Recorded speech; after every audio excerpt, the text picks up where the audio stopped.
Pak Aceh juga sudah bersama kami, terhubung melalui video conference. Pak Aceh, ini tentu Ya, kita jangan-jangan konstituennya Pak Aceh juga merasakan apa yang dirasakan oleh Pak Adi. Silakan Pak Aceh.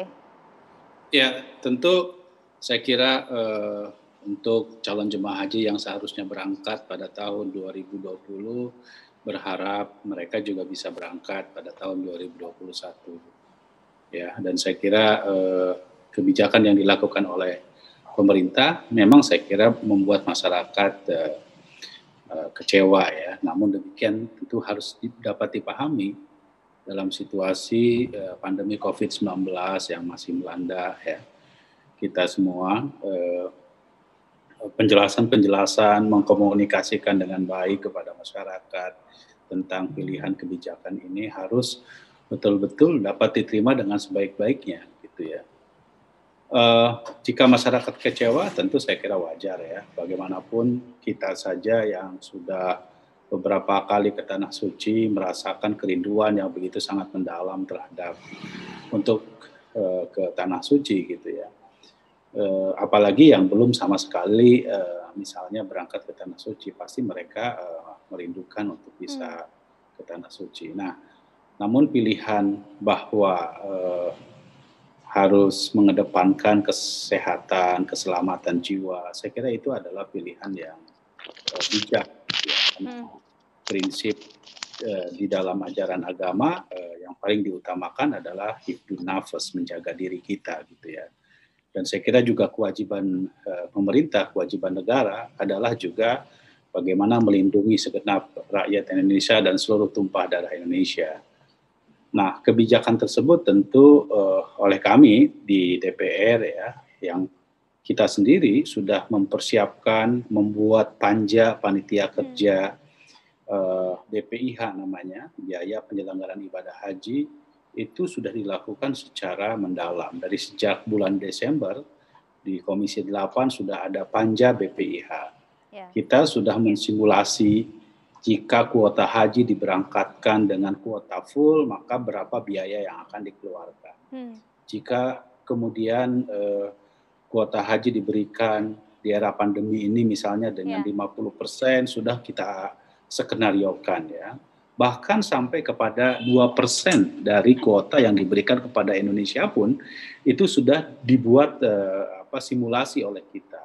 Termasuk tenggat waktu yang diberikan kepada pemerintah tentang kapan realistisnya bisa diberangkatkan gitu ya.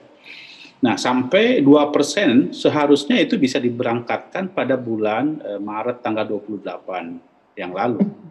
Namun sampai batas waktu yang telah ditentukan ternyata pemerintah Arab Saudi sampai saat ini juga belum menyampaikan tentang kejelasan pelaksanaan ibadah haji termasuk kuota haji gitu. Bukan hanya buat Indonesia, tetapi juga untuk negara-negara lain di dunia. Dan ini sekaligus saya juga mengklarifikasi terkait dengan surat Duta Besar Arab Saudi yang secara khusus menyebut nama saya, yang katanya saya menyampaikan bahwa pemerintah Arab Saudi menyampaikan tentang kuota haji. Saya bilang saya tidak pernah mengatakan itu gitu. Ya, saya tidak tahu sumbernya dari mana karena pemerintah kedutaan Arab Saudi juga tidak menyebutkan sumber pemberitaannya itu dari mana begitu. Nah, oleh karena itu saya kira memang yang harus dilakukan oleh kita sekarang ini adalah bagaimana menjelaskan pertama alasan yang disampaikan oleh pemerintah kenapa kita tidak memberangkatkan pemberangkatan ibadah haji tahun ini ya. Yang kedua tentu walaupun sebetulnya saya kira hal semacam ini wajib juga untuk disampaikan kepada masyarakat tentang ya tadi soal dana haji. Jangan sampai kemudian menimbulkan berbagai macam spekulasi dan berita-berita yang tidak perlu gitu ya, dan bahkan cenderung untuk membuat masyarakat menjadi kecewa. Sudah mereka nggak bisa berangkat haji, kemudian diberikan informasi yang informasi itu semakin membuat masyarakat menjadi tidak tenang dan semakin kecewa gitu ya. Nah, ini menurut saya itulah yang harusnya dilakukan. Pak Aceh, tapi tentu kan dari fungsi pengawasan Pak Aceh ini kita pertanyakan sejauh mana kemudian pengawasan yang sudah dilakukan oleh DPR, apakah memang benar-benar prudent ataukah prudentnya ini dalam tanda petik Pak Aceh?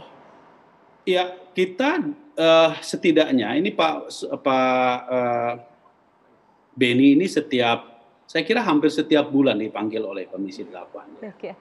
untuk bisa menjelaskan tentang perkembangan dari pertama tentu soal dana kelolaan tersebut ya, diinvestasikan. Pak Brigita boleh nyala. Apakah pendekatannya harus pendekatan syariah? Ya, karena itu adalah jelas sekali platformnya adalah undang-undang yang telah disusun secara bersama-sama gitu ya. Iya. Yaitu Undang-Undang Pengelolaan Keuangan Haji. Iya, Mas Adi. Jadi saya kira jelas. Ya. Berangkatnya Kang itu Aceh adalah dari undang-undang yang telah kita sepakati bersama. Oke. Sehingga BPKH bekerja gitu ya dengan prinsip-prinsip yang telah disepakati. Iya. Mas Adi silakan. Kang Aceh boleh ngobrol sebentar. Jadi kira-kira beginilah. Masyarakat itu kan bertanya bukan karena iseng, karena backgroundnya juga memang selama ini kan banyak hal yang disampaikan oleh pemerintah tidak terbukti, sehingga hal-hal semacam inilah kemudian masyarakat yang kali ini juga curiga ada atau tidak, benar atau tidak laporan itu. Nah, seharusnya kan teman-teman di Komisi 8 di DPR ini kan menjadi wakil dari rakyat, bisa aja bikin hearing misalnya seolah-olah, biar seolah-olah nggak ada masalah, seolah-olah berantem dengan BPKH, dengan pemerintah, sehingga sehingga perasaan rakyat itu tersampaikan. Ini kan tidak. Pagi-pagi sudah Komisi 8 sudah melindungi apapun yang disampaikan oleh pemerintah. Sehingga masyarakat yang mempertanyakan itu oleh Komisi 8 malah ditantang untuk berdebat. Dari mana ceritanya DPR mau berdebat dengan masyarakat yang ingin menyampaikan pendapat? Harusnya kan DPR menyerap aspirasi masyarakat, kemudian bisa tambahan-tambahan lain.